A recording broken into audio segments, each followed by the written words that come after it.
I'm curious on finances and what keeps people poor. How often can you chalk it up to systemic issues like credit and, payday loans and different predatory loans taking advantage of people versus their own responsibility, financial literacy versus just, not being subjected to financial literacy as they're growing up? Yeah. Could be the economy too, or Could be the Yeah. economy. Yeah. bad upbringing. I think it's everything. It's all of those things. And so where do we chalk it up to the ones those of us like me that make it out? I mean, I didn't grow up with any money. So what's the difference in me and my next door neighbor? We had the same skin color. We had the same accent. We had the same elementary school. And then why am I sitting here?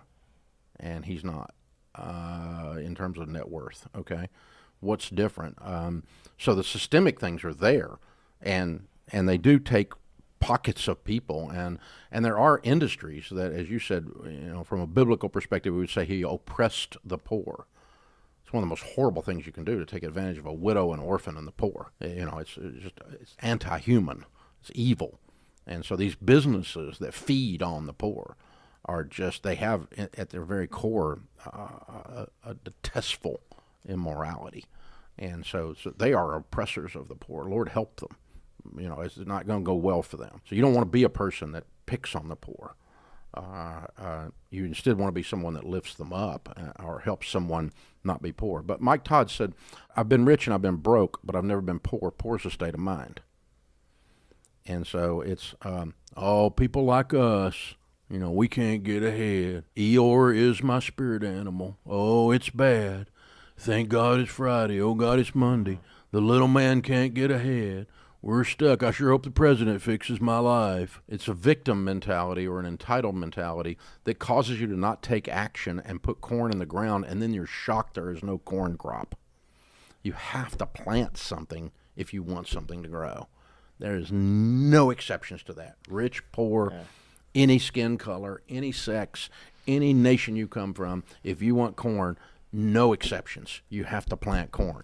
If you want something to come into your life, you have to cause that, cause and effect wise, what to happen. It's like in the investing world that we all talk about all the time. The interesting statistic is 96%, one study showed, of whether someone is able to build wealth in their retirement plan has to do with whether they actually put money in it. It's not the rate of return. It's not the 12B1 fees. It's not no load versus load. It's not bogle passive investing versus buying mutual funds from a broker. It's none of that. It's, did you actually take action and put money into the freaking account? And so, did you plant the corn? Did you plant the corn?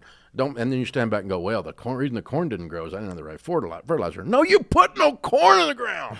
And so there is definitely prejudice out there because there's ignorant people out there. There's definitely racism out there. There's ignorant people out there. There's definitely sexism out there because there's ignorant people out there. And those are systemic things that affect your personal economy. It affects the opportunities that are in front of you. It affects all of those things. But there are yet in every one of those cases, we can find many, many examples people that overcame those things. I mean, I'm from the South, and I have a Southern accent, which by definition, for some people in the North, because they're stereotypically idiots, they immediately assume that because I have a Southern accent that my IQ is lower than theirs. That's, but is that a barrier for my broadcast? Yes, I had to go take voice and get I got rid of about 80% of my country fried redneck accent. I kept a little for flavor, but I had to work on that because people in Boston are like, I don't even know what he's saying, and it can't be right because it sounds like he's broadcasting from a double wide, Yeah. And so, but that's a barrier. It's a systemic barrier, and so you've got to deal with. Okay, that's a blocker. How much is they got to get over it, and how much have I got to get over it? And how much is somebody saying, you're never going to make it because of that, and I go make it anyway? Now, you're talking about a victim mindset. Do you think that's more prevalent today with social media, or do you feel like it was more prevalent 20, 30 years ago? No, it's always been there. Social media just gave them a voice. Sure. But do you feel like other people hearing victim mentalities online, they could more relate to it? And that might sink them down? Again, it's a campfire they can get around. It's just a very large campfire. Sure. And that tribe is the victim tribe, and you found your people, and it's a bunch of trolls, and I'm going to whine and gripe and blame everybody else, and it's this and that, and it's this and that, because I refuse to go plant corn.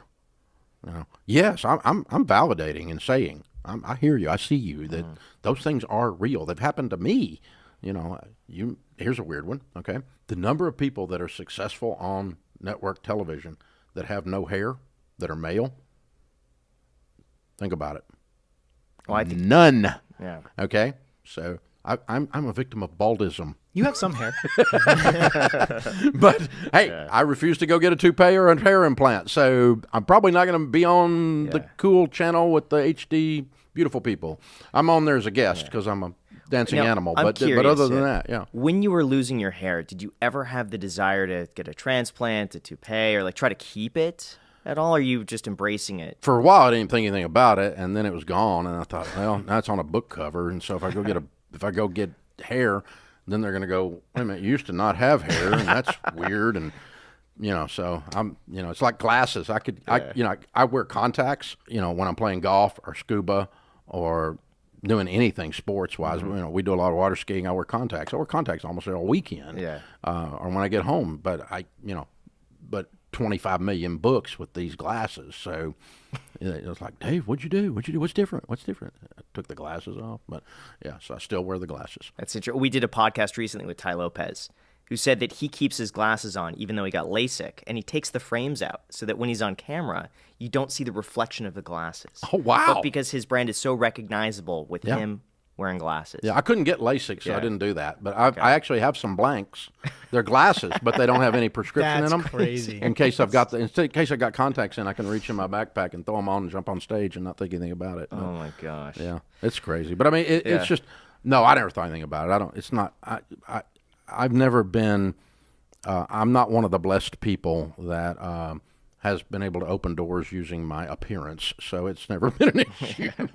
If you've ever been denied a car loan, credit card, or even an apartment because of what's on your credit report, you are not alone. Most people don't even know what's hurting their credit score, let alone how to fix it. That is exactly where our sponsor Dispute Beast comes in. It's an AI-powered platform that helps you find and remove outdated or inaccurate items from your credit report fast. We're talking things like late payments, old accounts and collections, or even accounts that don't belong to you. Not to mention, how it works is super easy. You connect your credit report and Dispute Beast scans it for negative marks that could be dragging down your score. Then it generates custom dispute letters tailored for your situation, no templates and no guesswork. You could choose to just download the data and send it to the agencies yourself, or you can use their built-in mail service where they will literally handle everything for you. It's honestly just really clean and simple to use, and it's built by experts. So if you're ready to take back control of your credit, go to disputebeast.com/ICH today. There's also a link down below in the description, disputebeast.com/ICH. Guys, they will literally handle everything for you. If you're dissatisfied with your credit, they will do all of the research, let you know what's going wrong, and they will fight for you. disputebeast.com/ICH. Thank you so much to Dispute Beast for sponsoring this clip.